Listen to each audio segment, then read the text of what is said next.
Venezuela. Bienvenidos todos a este su espacio. La Fuerza es la Unión, una tribuna abierta de la sociedad democrática venezolana para compartir con todos ustedes, más allá de cualquier distingo puntual, partidista o ideológico, la angustia, la preocupación, la justa indignación por lo que ocurre en nuestro país y también la certeza, la confianza, la esperanza de que trabajando juntos, de que remando unidos en la misma dirección, seremos capaces de construir la Venezuela de trabajo y de respeto, la Venezuela con alimentos y con medicinas, la Venezuela con democracia y con libertad, que todos necesitamos y que ciertamente todos merecemos. La Fuerza es la Unión es una presentación de Frigoríficos NIS, el placer de la carne, ubicado en la planta baja del Mercado Municipal de Chacao. Es también una presentación de Supermercado Madrid, ubicado en la calle Paz de Chacao diagonal a la Plaza Bolívar de ese municipio. Bueno, queridos amigos, vamos a arrancar con una noticia que nos importa mucho a todos los venezolanos, sobre todo a los a nosotros, pues al débil social, al débil económico, que también somos el débil jurídico.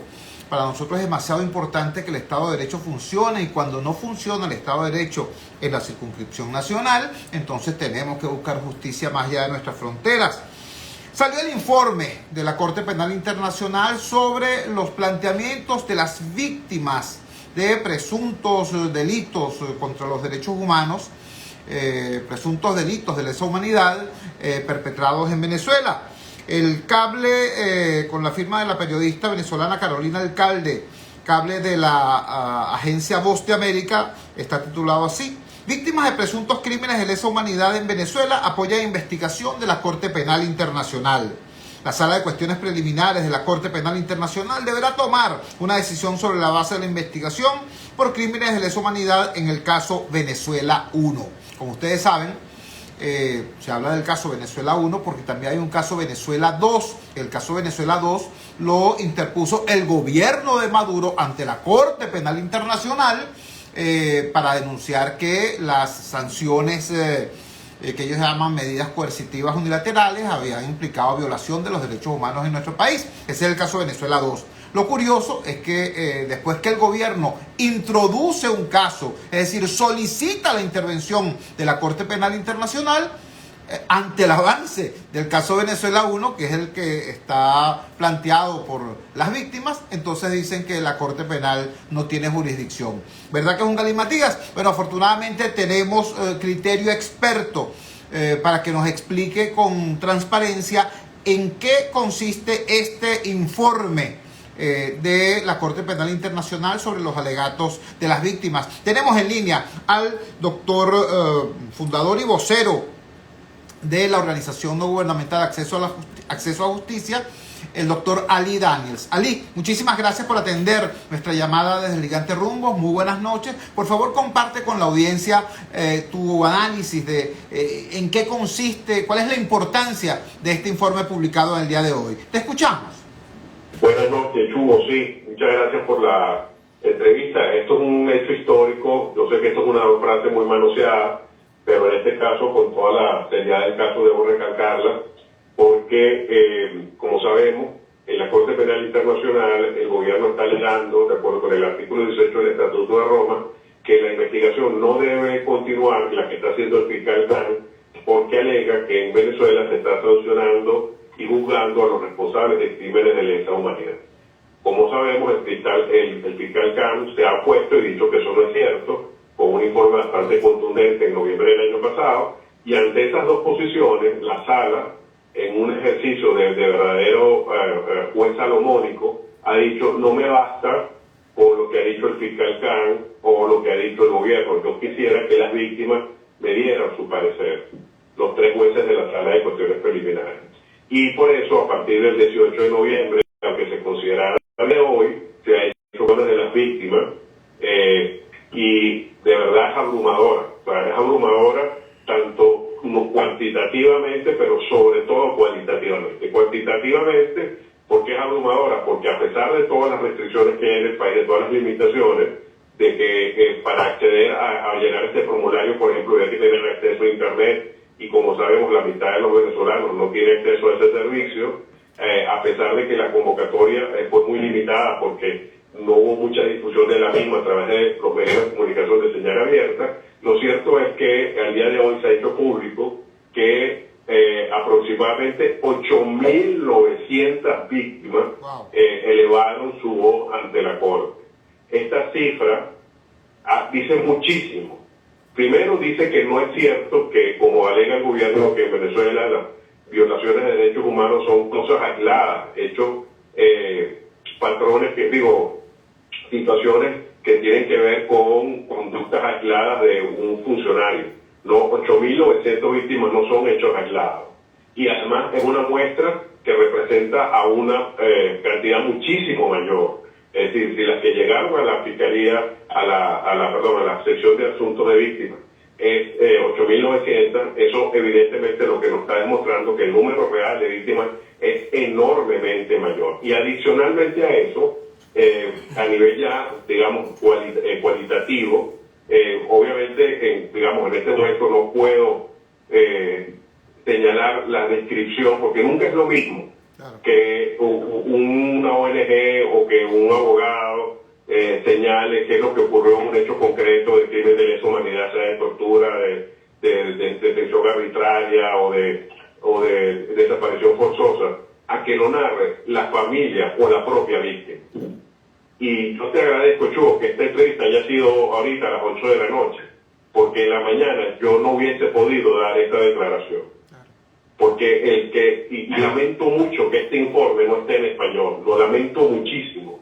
Este informe debería ser traducido y difundido a nivel nacional y que cada venezolano lea eso, porque no hay un ser humano que tenga un mínimo de dignidad que lo lea y no pueda reprimir las ganas de llorar. Lo que ahí se dice es de tal gravedad, de tal magnitud y sobre todo desde el corazón de la víctima, que no solamente sufrió lo que sufrió cuando ocurrieron los hechos, sino que ahí las víctimas señalan cómo luego de que se violaron sus derechos o de un familiar, eso generó a su vez repercusiones, persecuciones, amenazas, se les ignoró, y hay sobre todo, voy a citar el caso más, para mí el que refleja todo y que no es violento, que es el caso de una persona que dice que su familiar fue desaparecido.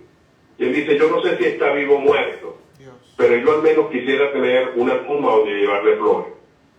Eso es lo menos que están pidiendo las víctimas ahora.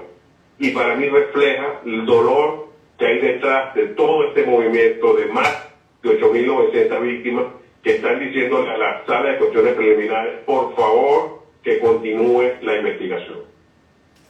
Ali, ¿cuáles serán los pasos a continuación después que las víctimas presentaron estos testimonios a solicitud de la Corte y luego que la Corte recibe los testimonios y los publica en este informe? ¿Cuáles serán los pasos que se pueden esperar? Sí, el día de ayer ocurrieron dos cosas. Uno, esta presentación de este informe que hoy se ha hecho público. Hay que aclarar además que este informe que se ha hecho público se ha hecho censurado, es decir, sin los nombres de las víctimas y sin algunos datos que pudiesen informar a las autoridades de cuál es la identidad de ellas, justamente para protegerlas.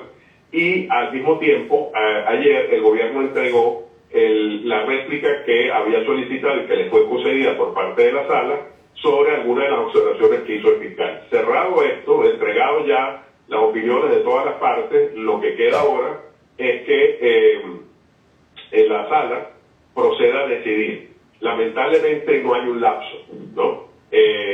Hay quien dice que puede ser este mismo año, otros dicen que no, que puede ser más, dependiendo de que tanta información se haya dado, pero nosotros consideramos que, como ocurrió en los casos previos, que son el caso de Filipinas y el caso de Afganistán, la sala apruebe la continuación de la averiguación. Y quisiera también advertir que aunque esa decisión es apelable, a partir del momento en que se decide que continúe la investigación como todos esperamos, el fiscal podría actuar y podría continuar con la misma. De modo que, aunque se apele, eso no va a frenar la investigación y el fiscal entonces tendría carta abierta para presentar casos ya con nombre y apellido. Y cuando digo nombre y apellido me refiero a nombre y apellido tanto de presuntos perpetradores como de víctimas. Entonces, en este sentido, eso abriría la puerta para que finalmente se pueda abrir el cauce de la justicia. Y yo quisiera también señalar que esto es inédito, es decir, que en Venezuela 8.900 víctimas hayan sido escuchadas. Eso es algo que no hay un caso parecido ni lejanamente. Y por eso mismo, este gesto de la Sala de Cuestiones Preliminares, de oír hoy a 8.900 víctimas, es mucho más de lo que ha hecho el Poder Judicial en los últimos 20 años por ella. Aquí vemos cómo realmente un proceso judicial transparente e imparcial funciona y no lo que ocurre en este país. Ali, queremos agradecerte enormemente que nos hayas regalado estos minutos y hayas permitido que nuestra audiencia se empodere con este conocimiento, con esta información que nos estás dando. Muchísimas gracias y buenas noches. Buenas noches, Chugo. Muchas gracias. Era el doctor Ali Daniels, fundador, vocero, directivo de la organización no gubernamental Acceso a la Justicia. Una voz extremadamente autorizada. Yo quiero insistir en el planteamiento que él hace al final sobre la cantidad de personas que tuvieron la valentía, el coraje de hacer, de elevar su voz ante la Corte Penal Internacional. No es sencillo, no es fácil, lo hicieron. Quiero compartir con ustedes, si bien el informe está en inglés y ciertamente hay una versión no oficial en español, algunos medios, concretamente el portal Monitoreamos, tuvo acceso a esta versión traducida al español y publicó algunos extractos. En su cuenta de Instagram, la cuenta del portal Monitoreamos en Instagram, hay un post que dice: terroríficos testimonios recopilados por la Corte Penal Internacional de las torturas en Venezuela. Hay una primera imagen que dice: lo desnudaron y le ordenaron a un perro Rottweiler que le mordiera los testículos. Es uno. Otro dice: le arrancaron las uñas de las manos y de los pies con tenazas, lo asfixió cubriéndole la cabeza con bolsas de plástico que contenían insecticidas, lo que dañó gravemente los pulmones, le aplicó descargas eléctricas en los genitales, lo hacían bañar en orines y excrementos. Otro testimonio dice: me esposaron las manos a la silla con 2 juegos de esposas, tomaron un palo eléctrico que se usa para ganado y lo conectaron con un cable largo a un enchufe en la pared, que lo colocaron varias veces en el pecho. Bueno, otros testimonios igualmente duros. Esto, repito, es el informe que presenta la Corte Penal Internacional del conjunto de testimonios de las víctimas y de los familiares de las víctimas. Esto a solicitud de la Corte Penal Internacional, porque el gobierno de Venezuela dijo: no hace falta investigar, nosotros estamos investigando todas estas cosas muy bien. La Fiscalía de la Corte Penal Internacional llegó a la conclusión de que eso no era correcto, no era exacto y era necesario abrir la investigación. Y la Corte Penal Internacional, como para curarse en salud, dice: está bien, la Fiscalía piensa que hay que investigar, pero vamos a ver qué piensan las víctimas. Y llegaron 8.000 testimonios de esta tesitura con esta gravedad. Vamos a la siguiente pausa comercial y ya regresamos con muchísimo más de La Fuerza. La fuerza es la unión. Publicidad y volvemos. En La Voz somos tu fuente de información internacional. Ingresa desde tu móvil o laptop a vozdeamerica.com e infórmate de lo que ocurre en Estados Unidos y el mundo. En redes sociales informamos cada instante. Búscanos como Voz de América, una fuente confiable de noticias. Voz de América, Washington. Vozdeamerica.com. Y continuamos con La Fuerza es la Unión.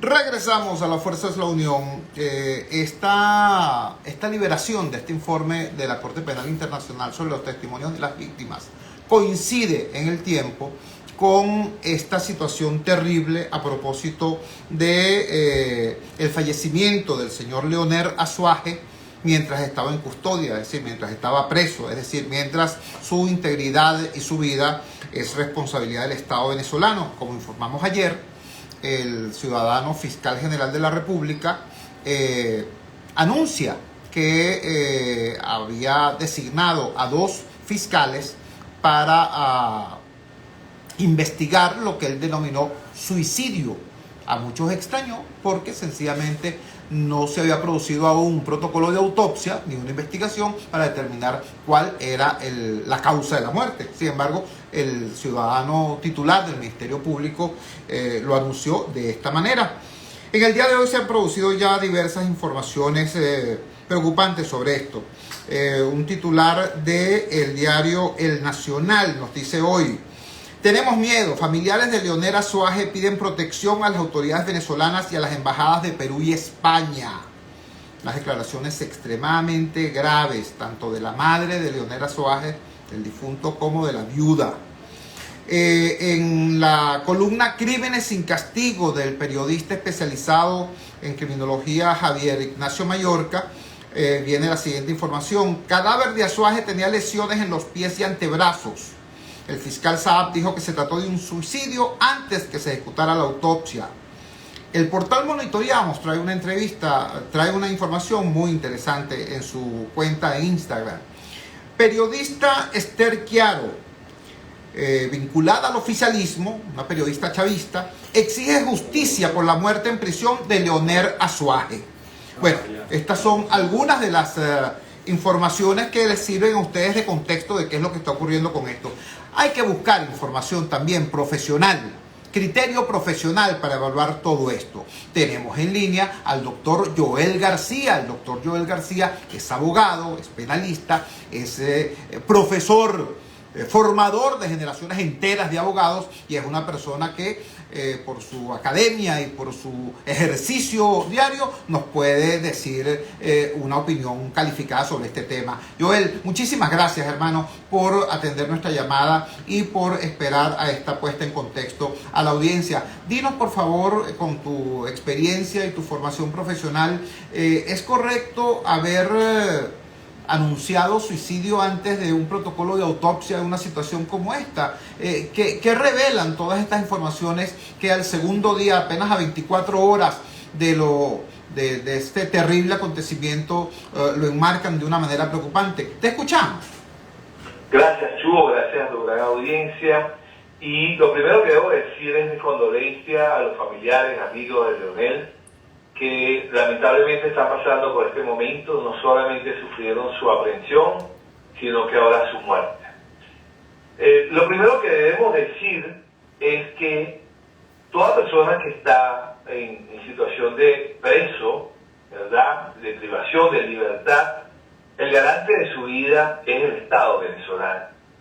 Y indiferentemente que se haya suicidado, lo hayan asesinado, lo hayan torturado, etcétera, el responsable de la vida, de la integridad de esa persona que está bajo la custodia del Estado, es el Estado mismo.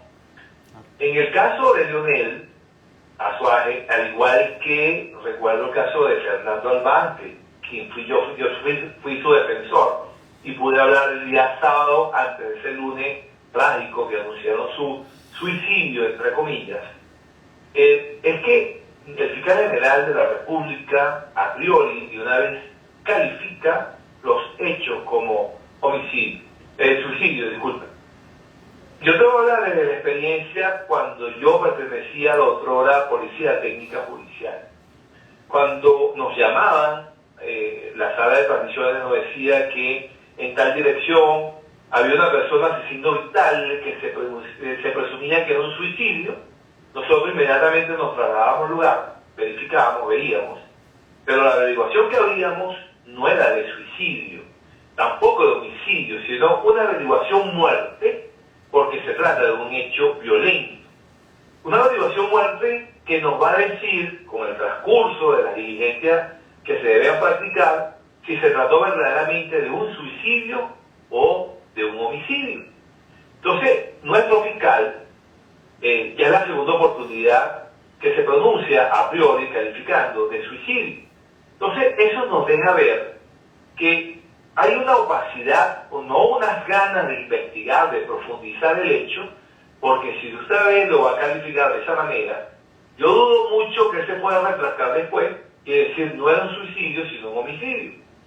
Y lo correcto es abrir la averiguación porque la muerte violenta, y es las investigaciones, la autopsia, el protocolo, Y la demás elemento, y me sorprende que no había leído ni escuchado lo que usted narró ahorita sobre el periodista Mallorca, que es una persona con bastante conocimiento en ello, de que tenía lesiones y antebrazos o brazos.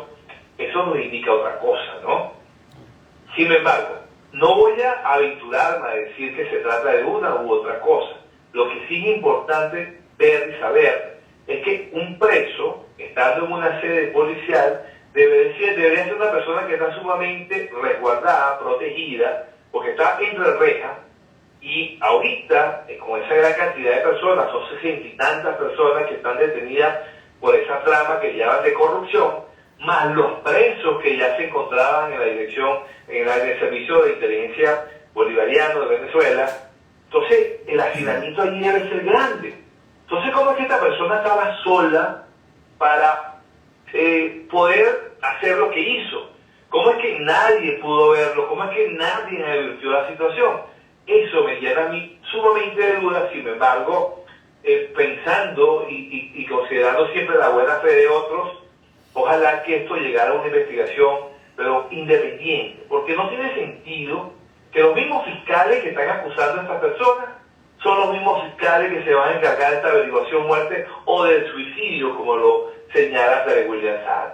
Entonces, eso es mucha opacidad. Deberían ser los fiscales encargados en materia de derechos humanos, que la Fiscalía tiene una dirección de derechos humanos, deberían ser un equipo independiente, como lo exige el protocolo de Minnesota cuando tenemos estas muertes dudosas y más que todo que ocurren dentro de un seno policial. Entonces, si ellos quisieran verdaderamente ser transparentes, así se debería permitir. ¿Aló? Sí, estamos escuchando al doctor Joel García, abogado penalista, experto también en derechos humanos y profesor universitario. Joel, nos queda claro y además te agradezco y te felicito porque ciertamente no cometes el mismo error que estamos señalando. Pues no se trata de decir ahora, no fue suicidio, fue tal cosa. Uno lo que puede demandar como ciudadano y como personas que además estamos preocupados por la salud de nuestras instituciones, porque esto no es porque estemos contra la fiscalía o contra la policía, al contrario, a favor de ellos, es que en situaciones tan delicadas como esta sobre todo, se actúe perfectamente ajustado a derecho y al sentido común. Te quería hacer una segunda consulta sobre este mismo caso. Buscando la nota de elnacional.com, veo la siguiente referencia. En un video difundido en redes sociales, la madre y la hermana de Azuaje Urrea declararon que desde la detención de este no se sabía nada sobre su situación. Se lo llevaron del apartamento, dijeron ellas. Se lo llevaron de su casa el 14 de este mes. Lo dejaron detenido y yo tuve 6 días sin saber de mi hijo. Hago énfasis en esto porque en diversos casos, en diversas situaciones, coincide esta denuncia. Llevan detenido a una persona, pero la persona no aparece luego consignada en ningún cuerpo policial, y aparece una semana después, mágicamente, en el helicoide o en cualquier otra dependencia. Y entonces sí lo presentan a tribunales. Pero hay una especie de hueco negro, hay una especie de lapso en el que no se sabe dónde está, ¿no? No se sabe qué cuerpo policial o qué organismo de seguridad lo tiene en su poder, y es una situación precisamente de extremo riesgo. En rigor se trata entonces no de una detención durante ese lapso, sino de virtualmente una desaparición. ¿Qué opinión tienes tú sobre esto y sobre todo qué experiencia has tenido en los casos que tú has manejado como abogado defensor? Sí, mira, la calificación que le diste de agujero negro es perfecto. Desde el momento de la aprehensión, partiendo de que esas declaraciones son ciertas, porque no creo que sus familiares tengan que mentir en ello, y bajo la experiencia que tengo, las personas son aprendidas o enganchadas, como llaman, secuestradas, desaparecidas, y es en ese hueco negro, en ese agujero oscuro, donde se producen las torturas. Yo, con toda responsabilidad, lo puedo decir, Chugo, porque yo no lo estoy leyendo de nadie. Yo lo he escuchado de las víctimas de la tortura directamente. Me han relatado cuándo, cómo, quién y dónde fueron los que le hicieron o le torturaron. Yo no estoy hablando de supuesto de manera abstracta, estoy hablando de desconocimiento, y yo soy testigo de que en Venezuela se tortura. En Venezuela ya la tortura forma parte de una política policial que se ha permitido, pero eso no pudiera trascender si los fiscales del Ministerio Público no la toleraran y si los jueces de control tampoco. Pero es una sociedad de cómplices que son partícipes de ello. Entonces ahí se configura, lo primero es la desaparición forzada de personas. Ese es un delito criminal horroroso, peor que un secuestro. Y después viene el daño hacia la integridad, la tortura, y es donde ellos aprovechan sacar las informaciones bajo esa tortura, bajo esa coacción, y las personas a veces, para que no lo torturen, dicen cosas que no son, y después es que lo van a presentar.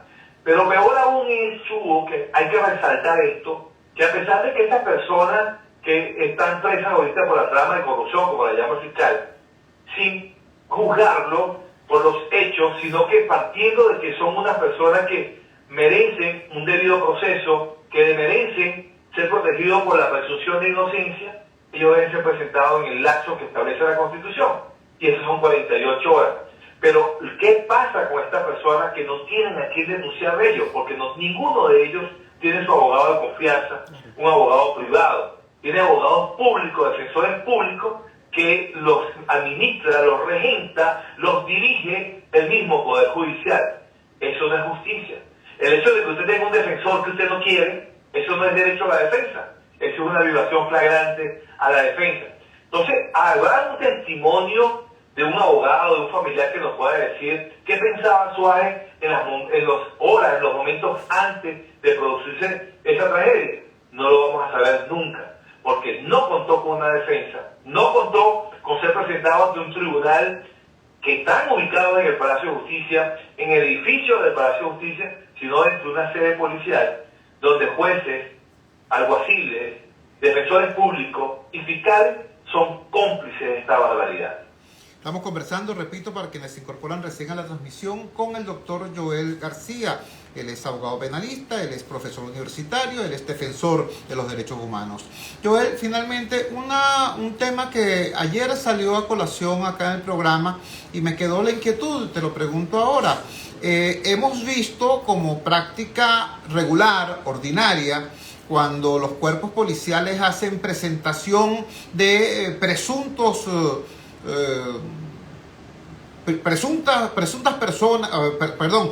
que presuntamente han cometido algún delito y los presentan a los medios en la ocasión en la que se hace la reseña, los colocan de espaldas a los fotógrafos, de frente al backing donde está el logotipo de la policía o del cuerpo de seguridad que los detuvo, pero son colocadas estas personas de espalda. Entiendo que es porque existe el principio constitucional de la presunción de inocencia, y si tú los exhibes como presuntos criminales, le infieres un daño reputacional. Eso es lo que la lógica permite inferir. Vemos que en el caso de este proceso, esta llamada purga anticorrupción, hay por el contrario todo un despliegue, una presentación de estas personas presuntos responsables vestidos de braga anaranjada y presentados ante los medios. ¿Esto es normal? Pregunto, ¿qué es lo irregular? ¿Lo que hacían antes o lo que hacen ahora? ¿Cómo se explica eso, digamos, a la luz del derecho? Fíjese, el principio de presunción de inocencia, como lo establece el artículo 49, numeral 2 de la Constitución y el artículo 8 del Código Orgánico Procesal Penal, es que una persona, aun cuando sea autor o partícipe de un hecho punible, se le debe tratar como inocente. Y la segunda lista de esa presunción es que la carga probatoria la tiene el Estado a través del Ministerio Público. Ahora bien, cuando se presenta una persona a los medios de comunicación, tú no le estás dando el trato de inocente, le estás dando el trato de culpable. En el caso de PDVSA, caso Cripto PDVSA, de los demás casos que estamos conociendo ahorita, buscan la manera de estigmatizar a estas personas. Lo de la Braga Naranja no es nuevo. Juan Requesén fue trasladado con Braga Naranja, Roberto Marrero, Roland Carreño. La Braga Naranja ya tiene rato, ¿ok? Pero no eran exhibidos como son exhibidos estas personas, como unos trofeos de la lucha contra la corrupción que está librando el gobierno actualmente. Pero si ellos quisieran dar apariencia de que eso es transparencia, ¿por qué no le permitan hablar a esas personas? ¿Por qué el periodista no se acerca y le quisiera hacer una entrevista a cada uno de esos imputados para ver qué nos va a decir? Esto no debería ser, porque no debemos pensar solamente en el preso, debemos pensar en el entorno familiar. ¿Cómo están los hijos de esas personas ahorita en sus colegios? ¿Cómo estarán siendo tratados? ¿Cómo estarán los vecinos de estas personas? Y yo no estoy opinando sobre si es culpable o inocente, si lo hizo o no lo hizo, sino el respeto al debido proceso. Porque el debido proceso hay que respetarlo a toda persona que se encuentra bajo el sometimiento de ese infuniente del Estado, ese Estado poder que tiene ese poder sobre él. Y eso hay que respetarlo, sea inocente o sea culpable. Y en el caso de, yo pienso que se está exhibiendo, es como la única bandera que puede tener este gobierno para exhibir de cara a unas futuras elecciones. Porque si yo te pregunto, Chugo, y aquí voy a entrar un poquito en la parte como ciudadano venezolano que soy, ¿podrá este gobierno exhibir algún resultado positivo en materia de educación, en materia de salud, en materia económica, en materia de seguridad? Pues no. Entonces lo único que le queda es hacer un show político, una propaganda política con estos presos, como decir que es el adalid de combate contra la corrupción. Y por eso es que yo lo veo así, y me preocupa muchísimo que la gente aplauda y busque venganza sobre esto, porque es que la gente no conoce el monstruo hasta que lo tiene cerquita. Entonces yo invito al ciudadano venezolano que razone un poquito más, que lo vea desde el punto de vista institucional, y que cualquier familiar, amigo, pudiera estar pasando por esto en cualquier momento. La justicia no es mediática, la justicia se debate en tribunales, y lo que pasó con Azuaje, con este señor que dice que se suicidó, ahí tenemos que hacernos reflexionar que si tuviéramos un verdadero Estado de Derecho, cualquier persona pudiera pensar, yo puedo salir en libertad porque yo puedo demostrar que soy inocente, yo puedo corroborar lo que estoy diciendo es verdad, pero cuando sabemos que tenemos un poder judicial manipulado por el poder ejecutivo, donde no hay separación de poderes, esto hace entrar en desesperanza a cualquier persona, porque sabe que su libertad no depende de un juez, no depende del derecho, sino depende de otras razones. Joel, queremos agradecerte inmensamente que nos hayas regalado estos minutos y que hayas puesto en el contexto pertinente a nuestra audiencia para que pueda valorar todo esto que está pasando y cada quien saque sus conclusiones, pero ahora con mucha más y mejor información. Muchísimas gracias y buenas noches. Buenas noches, Chugo. Gracias por la invitación. El doctor Joel García, formador de generaciones enteras de abogados venezolanos, abogado penalista, el mismo defensor de derechos humanos, dándonos sus opiniones sobre este caso que yo insisto, lo que yo planteé ayer, yo elevo mis votos para que la institucionalidad venezolana procese toda esta situación de la manera más profesional y más competente posible. Por un lado, yo no me apresuro a disculpar a la institucionalidad, pero sí puedo decir que quizás la expresión de tal o cual funcionario fue un lapsus, fue una ligereza verbal. Lo que sí es demasiado importante es que, como dijo el doctor Joel García, de acuerdo a lo que él denominó el Tratado de Minnesota, se produzca una investigación independiente. ¿Y qué significa independiente? Bueno, vale, que la investigación sobre el crimen sobre la muerte, de este señor, no la puede hacer las mismas autoridades que lo estaban juzgando por otros presuntos delitos, o las personas que tenían a su cargo la seguridad de ese ciudadano en el momento en que perdió la vida. Quiero también subrayar una cosa: esto no debe ser enchiquerado con el tema de la manipulación política. Recordemos las recientes declaraciones de Alfredo Chirinos. ¿Quién es Alfredo Chirinos? Es un joven chavista, exgerente de PDVSA, que denunció corrupción en PDVSA, denunció la misma corrupción por la cual ahora pusieron presos a buena parte de esta gente que está con franjas anaranjadas. Pero él lo denunció hace 5 años, y hace 5 años lo pusieron preso a él. Y Alfredo Chirinos, chavista, denunció públicamente en televisión, en redes sociales, en un programa conducido por el periodista Vladimir Villegas, que él fue torturado, Alfredo Chirinos, chavista. Así que este no es un problema de gobierno o oposición, este es un tema de derechos humanos, este es un tema del rescate de la justicia en Venezuela.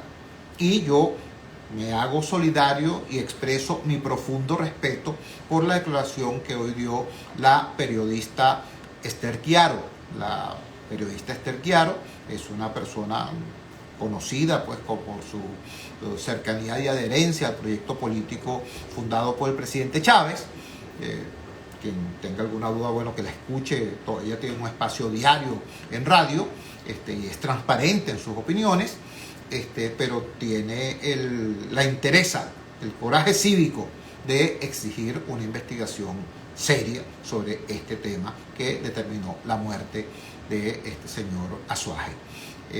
Yo repito, me hago solidario y destaco esa solicitud de la colega Chiaro, porque, insisto, este no es un problema politiquero, este es un problema de derechos humanos fundamentales, este es un problema de cumplimiento de la Constitución. Cuando son las 8:37 de la noche capitalina, vamos a la siguiente pausa comercial, vamos a identificar la valiente señal del gigante Rumbos y ya regresamos con muchísimo más de La Fuerza. La fuerza es la unión. Ya regresamos con La Fuerza es la Unión. Publicidad. Vamos a la playa. Convierte tus fines de semana en unas largas vacaciones. Posada Mansión Georgette. Villas equipadas con cocina, nevera, aire acondicionado. Disfruta de nuestra hermosa piscina abierta las 24 horas. Posada Mansión Georgette, en el mismo Caribe de Boca de Chile, a solo 2 horas y media de Caracas. Te esperamos los 365 días del año. Reservaciones por los teléfonos 0414-303-2476 y 0414-131-3998. Síguenos, @ tu Posada Mansión Georgette. Atención, mucha atención. En Óptica Martínez y Bolívar, en la Roosevelt, frente al Elevado, y en el Centro Comercial Propatria, nivel 2, frente a Factory, se volvieron locos, porque ahora tenemos el 20% de descuento en todo. Llámate ya, 633-0819, y aprovecha esa locura que tiene para ti Óptica Martínez y Bolívar. Aprovecha que es por tiempo limitado. Ay, a partir del 24 de abril, Óptica Martínez y Bolívar tendrá consultas oftalmológicas a precio solidario, previa cita. ¡Corre la voz! Caracas, visite la farmacia más grande de Latinoamérica, de lunes a domingo, de 8 de la mañana a 8 de la noche, en la avenida principal de La Yaguara, o también en la prolongación de la avenida. Pedro Benítez, me dice que el número no se encuentra asignado a ninguno. ¿Cuál? 0414 Ok, espera un segundito. Es el deporte a precios jamás vistos. ¿Será este? 0414-283-1693. 1693. Pero es Movistar, tú sabes. Nada. Ahí está repitiendo. Ok. 670 AM. Gigante. Buenas noches. Publicidad. Yo, Pedro Benítez. Y Estoy volvemos. aquí en Radio Grupo, programa de Desde tu móvil o laptop a vozdeamerica.com e infórmate de lo que ocurre en Estados Unidos y el mundo. La Secretaría del Tesoro de Estados Unidos, Janet Yellen, aseguró de Martín Rodríguez, Voz de América. En redes sociales informamos a cada instante. Desde la Casa Blanca reporta Jorge Agobián, de La Voz. Búscanos como Voz de América, una fuente confiable de noticias. El comunicador popular, Chuo Torres. de Alba en La Fuerza es la Unión. Regresamos a La Fuerza es la Unión. Estuve tentado mientras por la noche. Generalmente los programas de los viernes por la noche son más live, ¿no? Pero después pensé que ustedes han pasado todo el día de hoy angustiados buscando información, y cuando ponían la televisión veían telenovelas viejas, que es lo que ponen ahora, y si ponen la radio en otras emisoras, lo que escuchan es musiquita, chistes y conversadera insulsa. Entonces, bueno, nada, en algún momento tenía que venir la información pura y dura, pues seria. Y estuvimos acá con Ali Daniels conversando sobre lo que significa el informe de la CPI y los testimonios de las víctimas. El extremadamente claro y rudo informe del doctor Joel García sobre lo ocurrido con el señor Azuaje Urrea. Y ahora vamos para un tercer tema también complejo: la campaña anticorrupción. El historiador Pedro Benítez escribió hoy en el portal El Navío lo siguiente: Al Navío, perdón. No hay que perder de vista, ahora que el oficialismo venezolano ha retomado el control de la agenda pública con su campaña anticorrupción, con la cual pretende, en una evidente jugada política a varias bandas, golpear, paralizar a factores de la oposición dentro del país, usando su para disimular la autoridad del oficialismo. Interesante este enfoque, interesante esta visión, y tenemos en línea precisamente el autor de este texto, que yo sugiero que busquen en el portal, repito, alnavío.com. El titular es: El chavismo es víctima de su propio veneno. Pedro, gracias por atender nuestra llamada desde Ligante Rumbos. ¿De qué veneno hablas? ¿Por qué el chavismo es víctima de ello? Te escuchamos. Muy buenas noches. Gracias por la entrevista y gracias siempre por tu generosidad. También hay algunas reflexiones que pones circular por ahí. Pero yo lo pondré de la siguiente manera, tratando de responder directamente tu pregunta. Todo esto empezó con un presidente de la República que puso como costumbre al comunicarse al directo de los venezolanos insultar, descalificar, agredir a los adversarios políticos.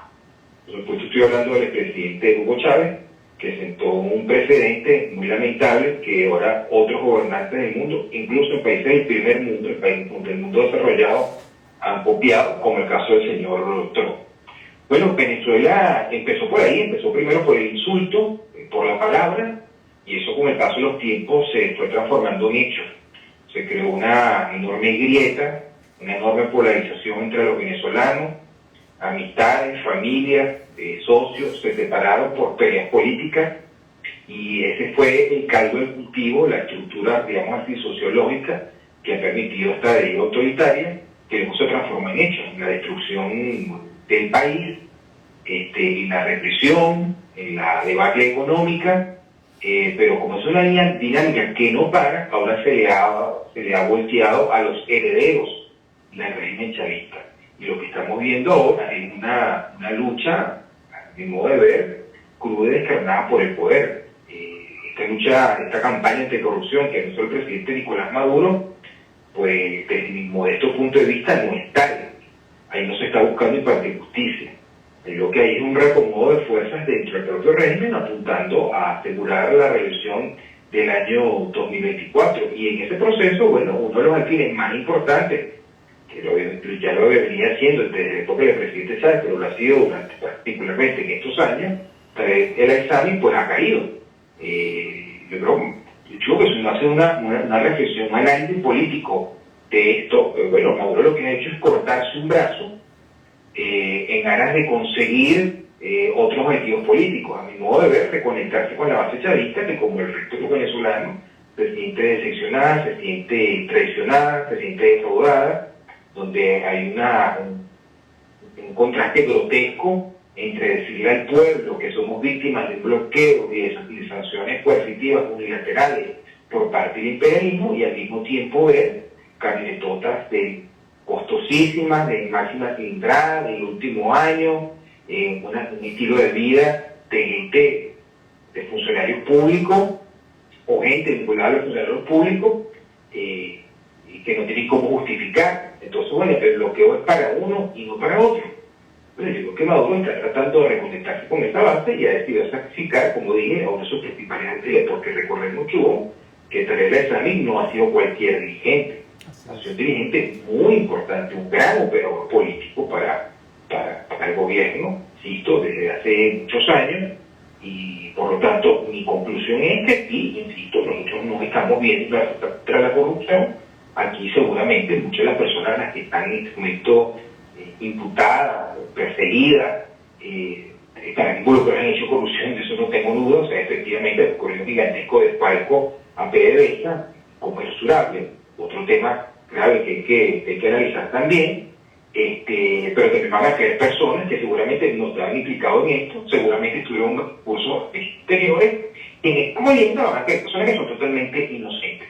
¿Por qué no tenemos una justicia independiente? Ahora muestra un botón. Tenemos una declaración que acaba de dar el fiscal general de la Nación, de la República, de William Saab, a propósito del fallecimiento del señor Azuaje, donde él afirma que fue un suicidio.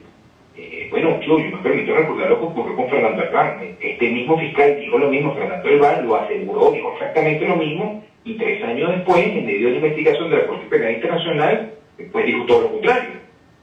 Admitió lo que en varios medios periodísticos habían dicho, lo que los familiares y amigos y militantes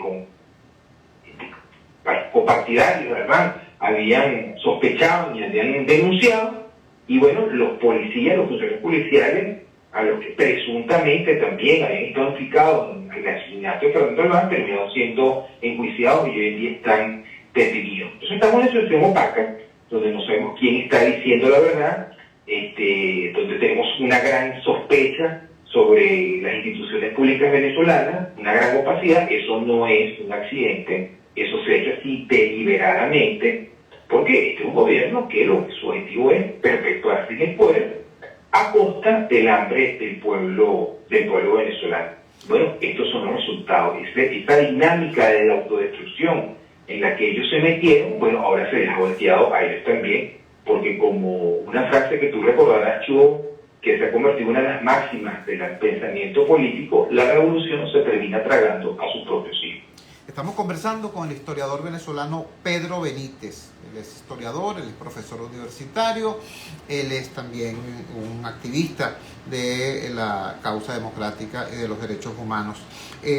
Pedro, tenemos que hacer una muy breve pausa. Yo te rogaría que por favor te mantuvieras en la línea, porque quisiera también que nos ubicaras qué cosa te lleva a afirmar eso que leí en parte del párrafo que cité al principio, ¿no? Tú dices que esta es una carambola por banda, ¿no? Una jugada que busca varios efectos simultáneos, y uno de esos efectos es callar, amedrentar, silenciar a sectores de la oposición en Venezuela. Y efectivamente hemos visto frente a esta situación, es decir, el gobierno durante un mes y una semana autoinculpándose en hechos gravísimos de corrupción, y hemos visto a importantes voceros de la oposición o hablando de otra cosa o guardando un silencio que más que discreto es escandaloso. Que al retorno de la pausa quisiera que nos dieras tu visión acerca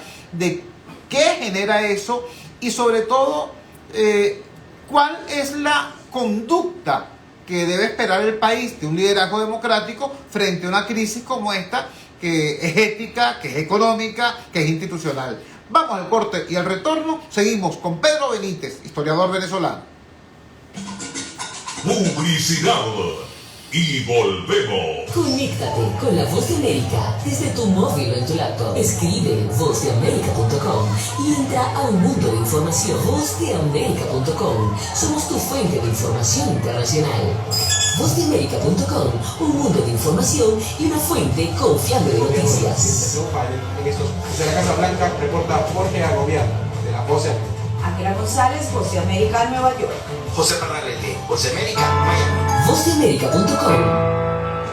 Y continuamos con La Fuerza es la Unión. Continuamos el intercambio con el historiador venezolano Pedro Benítez. Pedro Benítez escribió hoy en el portal, publicó hoy en el portal alnavío.com un muy interesante artículo titulado "El chavismo es víctima de su propio veneno", a propósito de todo lo que está ocurriendo en la llamada cruzada anticorrupción desarrollada por el oficialismo en las últimas 5 semanas. Le preguntábamos acerca de qué conducta esperaría él como ciudadano, como demócrata, que frente a toda esta situación debiera tener el liderazgo democrático venezolano, el liderazgo opositor, más allá del extraño silencio que vemos en algunos de sus exponentes. Te escuchamos, Pedro. Bueno, yo uno esperaría un sentido de responsabilidad y de decir las cosas claramente, sin necesidad de caer en el terreno de la especulación ni tratar de armar un escándalo para conseguirla en las redes sociales, mucho sentido de responsabilidad, pero estamos donde estamos. Yo creo que lo primero que tenemos que admitir es un dato fundamental. En Venezuela, todo lo que de una u otra manera hacemos oposición y estamos dentro del país, lo hacemos con una pistola en la sien. Esa es la realidad. Aquí todo el mundo que está haciendo oposición en Venezuela por un rey. Todos estamos en una lista. Dios nos cuide y nos ampare a cada uno de nosotros. Ese es el dato número 1. El dato número 2 es que aquí se han creado, no de ahora, desde hace muchos años, unas estructuras, unos tentáculos de corrupción que uno no sabe hasta dónde llegan, que teclas han tocado. Y bueno, habrá muchos dirigentes opositores que prefieren disimular, callarse, no sea que les vaya a tocar a ellos, justa o injustamente, para tratar de ser lo más objetivo posible en esta expresión. Y número 3, a mí me ha llamado la atención, Chugo, fíjate tú, que el gobierno, esta persecución política, esta campaña anticorrupción, como ellos la han denominado, ha afectado a factores dentro del rey, factores dentro del gobierno, la CDG y en PDVSA fundamentalmente. Pero han dicho que los periodistas tienen que mostrarle a su público las cabezas de otros sectores. Pero fíjate tú que la cabeza que ellos más han elegido por años ha sido la Guaidó, pero no se atreven a tocar a Guaidó. ¿Por qué no se atreven a tocar a Guaidó? Porque Guaidó es parte de una negociación que este gobierno tiene con el gobierno de los Estados Unidos. Entonces alguien tiene que pagar. En ese sentido, me ha llamado también bastante la atención que entonces empiezan las amenazas, la campaña en las redes sociales y el detenido a 2 funcionarios de la alcaldía de Baruta, que todos sabemos que están vinculados a un partido político, Fuerza Vecinal, que se ha destacado en los últimos 3 años por una línea desde el punto de vista político orientado a la participación electoral. Entonces es un partido sobre el cual ha habido una campaña insistente de acusaciones, pues eso es otra cosa, ¿no? Todo el que en Venezuela cuestione las sanciones internacionales, todo el que en Venezuela insista que la salida tiene que ser democrática, pacífica y electoral, inmediatamente empieza una campaña para decir que detrás de él está alguna mano del gobierno. Tú sabes, ese tipo de situaciones donde tratan de mezclar una cosa con la otra, tratan de confundir al público, tratan de manchar al adversario. Eso lo ha hecho mucha gente de la oposición, particularmente del exterior. Entonces, sin yo meter en la mano en el fuego por nadie, me llama la atención que esta organización política, ¿no?, que por lo menos del 2021, una organización política muy reciente, aunque sus fundadores vienen de otros partidos que tienen un poco más de trayectoria, rompieron con la línea tradicional que tenía la oposición venezolana de no participar, la línea extensionista, y han sido participar. Eso ha venido siendo acompañado con una sistemática campaña de descalificación contra ellos, de acusaciones nunca claras, tirando sobre ellos la sombra de la duda, y el gobierno lo que hace es atacar a este grupo. No ataca a un grupo, vamos a llamarlo así, radical, sino ataca a un grupo que tiene una línea de participación electoral. Bueno, permítanme a mí, de hecho, dejar ahí presente la duda de cuál es la verdadera intención de lo que es detrás de esta operación política. Y con eso de paso, pues entonces a los demás alcaldes, opositores, que están regados por toda la geografía nacional, más los 4 gobernadores, que al final del día son el auténtico liderazgo político que tiene la oposición venezolana, el único que ha sido en los últimos años legitimado por el voto popular, al final del día, sobre ellos también, de manera indirecta, hay una amenaza por parte del gobierno. Fíjate tú, con una persecución, insisto, contra sectores radicales que tradicionalmente han cuestionado la participación electoral, sino precisamente con lo que piensa que la seriedad tiene que ser electoral. Es una cuestión que a mí me llama particularmente la atención. Sí, es ciertamente muy curioso eso. Finalmente, Pedro, quisiera que nos dieras tu opinión sobre si hay peligro o no de inestabilidad en la estructura gobernante, porque poniendo el símil de lo que pasa en otro tipo de organización criminal, cuando, por ejemplo, dicen los expertos policiales, cuando se elimina un PRAN, viene un profundo periodo de inestabilidad porque se abre una competencia entre diversos luceros para ver quién sucede al PRAN. Bueno, acá nos escribes tú que, textualmente leo, el espacio, el enorme espacio en términos financieros, de cargos, etcétera, que deja el grupo de Tarek El Al-Zaimi, lo está ocupando otro grupo que hace rato le había puesto sus codiciosos ojos. Codicia y desconfianza son las dos variables que están moviendo todo esto. Mientras tanto, los involucrados buscan la manera de seguir disfrutando de las mieles del poder, recibido en herencia hace una década, prestos a traicionarse mutuamente de ser necesario. ¿Qué puede parar una dinámica como esa para un gobierno que además enfrenta tantos problemas en el área de gestión?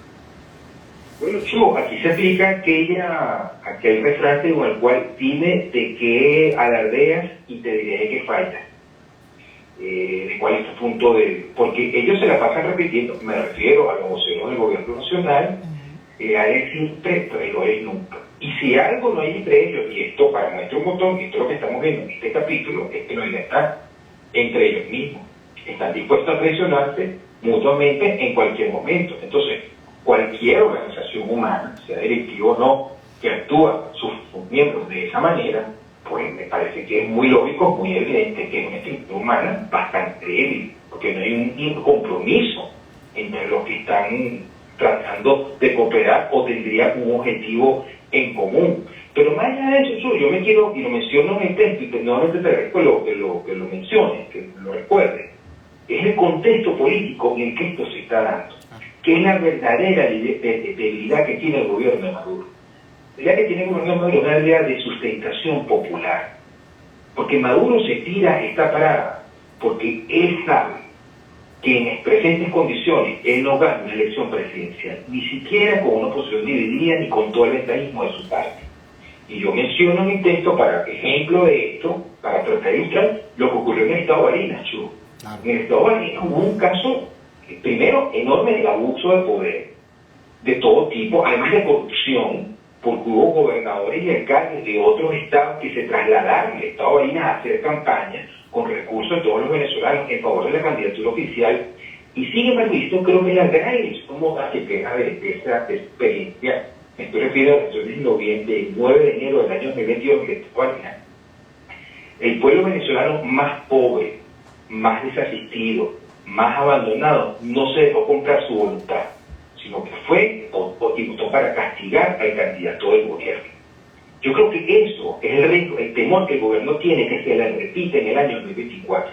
Y si que aquí surge un liderazgo opositor con un mínimo de sabiduría, yo no tengo ninguna duda, Chugo, que hay una oportunidad de oro para un cambio político en Venezuela. Pero no haciendo aventuras, no haciendo estrategias tipo bachillerato, estrategias locas como las que vimos en años pasados, sino un liderazgo que actúe con seriedad, como actuó el liderazgo del Estado de Barinas.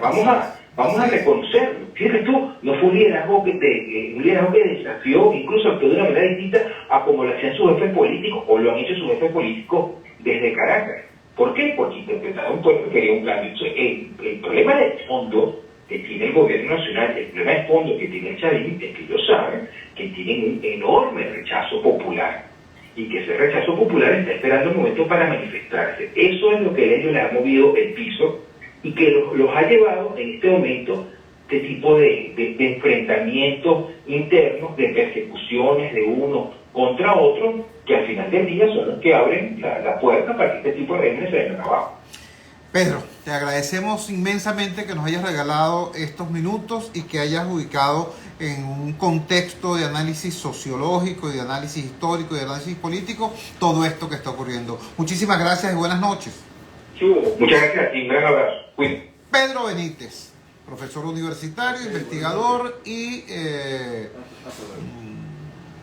estudioso, acucioso de la historia. Creo que tenemos que agradecerle ciertamente estas palabras reposadas pero absolutamente contundentes. Cuando son las 9:01 los despedimos. Trabajamos para ustedes en la presidencia del Gigante Rumbos, la doctora Elsa Siciliano. Al frente de los controles estuvo, como de costumbre, el mago Ángel Villalobos. Habló para ustedes su amigo, comunicador popular, activista social, ciudadano en lucha por la democracia y por la libertad, Jesús Choto Realba. Ahora más que nunca, fuerza Venezuela, porque la fuerza es la unión. La fuerza es la unión fue una presentación de Frigoríficos R&S, el placer de la carne, ubicado en la planta baja del Mercado Municipal de Chacao. Es también una presentación de Supermercado Madrid, ubicado en la calle Paz de Chacao, diagonal a la Plaza Bolívar de ese municipio. Cuídense muchísimo. Nos encontramos el próximo lunes a las 8 de la noche en la valiente señal del Gigante Rumbos, si Dios quiere.